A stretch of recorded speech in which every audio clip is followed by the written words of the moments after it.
wabarakatuh. Waalaikumsalam. Jadi memang hari ini persidangan lanjutan dari Mbak Vena ya. Jadi tadi itu masih agendanya masih mencari alamat daripada tergugat, dan ini kan persidangan yang kedua. Jadi tadi sempat kita dibacakan oleh majelis hakim bahwa memang alamat tersebut tetap tidak patut. Jadi alamat yang pertama tidak patut, yang kedua tidak patut. Jadi kita diberi tanggapan bahwa kita akan mencabut dan dalam waktu dekat kita akan daftar ulang lagi. Jadi untuk perkara 3010 hari ini kita cabut, dan mungkin setelah penetapannya keluar nanti langsung kita daftarkan ulang lagi dengan gugatan yang baru lagi. Tetap agendanya ya kita hanya minta cerai aja. Itu aja teman-teman agenda hari ini. Bang, mungkin ada geram nggak sih Bang? Mungkin sampai sekarang belum ada alamat dan nggak ada komunikasi dari pihak lawyer ke lawyer. Nggak ada lawyer. Jadi kalau ada lawyer kan kita jelas. Kalau ada lawyer, jadinya ini memang dalam gugatan yang kali ini memang dinyatakan kita cabut. Jadinya bukan masalah ada interaksi antara lawyer ke lawyer. Kalau ada interaksi lawyer ke lawyer ya berarti kan ada tergugatnya. Ini nggak ada tergugatnya sama sekali. Jadinya maka tadi kita cabut dan kita akan ajukan mungkin gugatan goib gitu. Gugatan goib kan makan waktu juga kan, tapi akan segera kita daftarkan. Jadi minggu ini kita daftarin. Jadinya kita dalam waktu dekat lah setelah penetapan, mungkin besok keluar penetapannya, jadi mungkin besok juga kita akan daftarkan.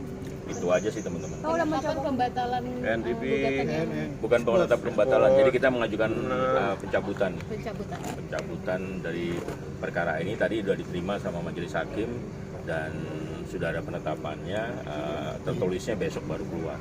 Bang, gugatan goib karena nggak ketemu alamatnya Bang? Ya. Gugatan goib? Ya, jadi kan prosedur hukum daripada gugatan itu kan kalau misalnya tergugat tidak dikenal, dalam hukum diperbolehkan mengajukan gugatan goib. Alamat yang mana aja sudah pernah dituju? Alamat yang sesuai dengan domisili KTP dan alamat domisili dia waktu pertama kali kenal Mbak Vena. Bang, kalau gugatan goib langsung diputus apa gimana Bang? Susah mungkin mencari alamat, apalagi kan tergugat sendiri udah warawiri ke sana kemari di sosial medianya nih. Tapi kan antara sosial media dengan prosedur hukum beda jauh. Jadi kalau prosedur hukum kan harus benar-benar panggilan tersebut diterima oleh dia gitu loh. Jadi kalau nggak diterima oleh dia dianggap panggilannya tidak patut. Itu ada ininya, ada dasar hukumnya di di HIR mengenai panggilan di pasal 122, pasal 123, 24 gitu loh.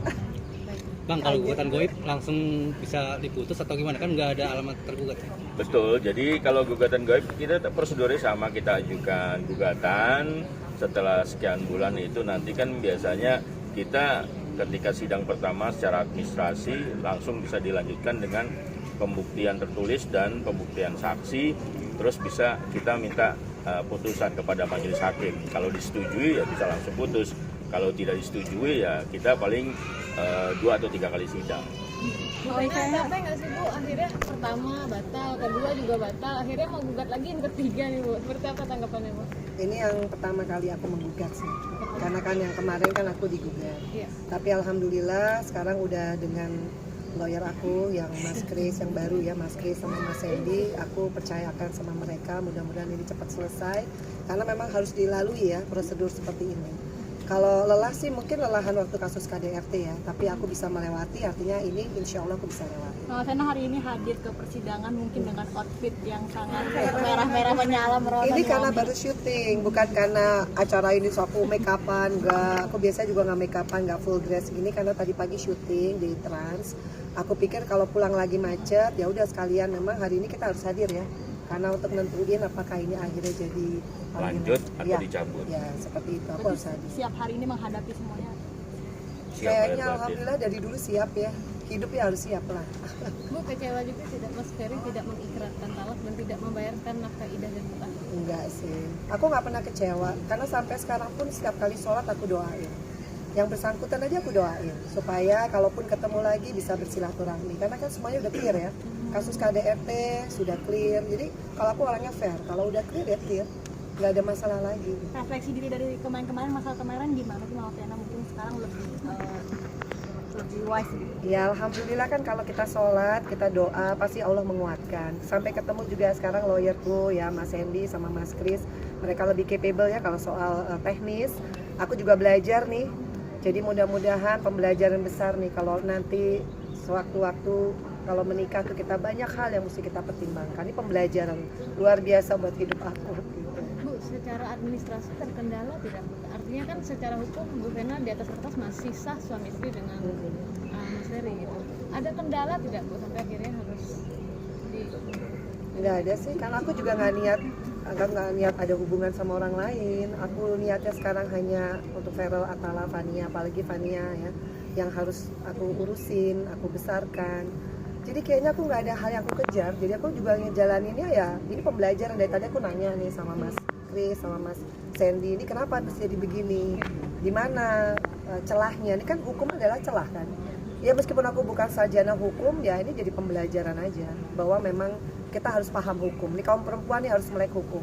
Ada nggak ada perceraian kita harus ngerti gitu. Karena kita kan hidup di negara hukum ya. Mau nggak mau ya harus paham. Ada trauma sendiri nggak sih sama friend tentang pernikahan sendiri nanti?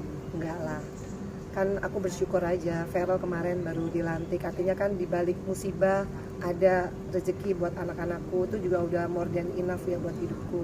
Tinggal sekarang aku terus introspeksi diri lah. Aku nggak pernah nyalain orang, aku sibuk dengan evaluasi diri aja. Pasti aku juga ada kesalahannya yang mungkin kedepannya mudah-mudahan aku bisa lebih baik aja. Untuk nafkah sampai sekarang kan mungkin masih suami istri mendinafkahnya. Aduh enggak ya, enggak lah. Cukup Terima ya. kasih ya. Komunikasi terakhir sama Mas Ferry Enggak, udah enggak ada. semenjak kejadian yang Terus tahun. Enggak, udah Nanya, lebih. nanya alamat ke keluarga masih gimana? Nanya alamat ke keluarga Bang. Enggak. Kita prosedur hukum aja. Yang jelas kan sudah nggak ada komunikasi lagi. Jadi kita prosedur hukum aja. Semua serba prosedur hukum. sama keluarga Mas Ferry sudah tidak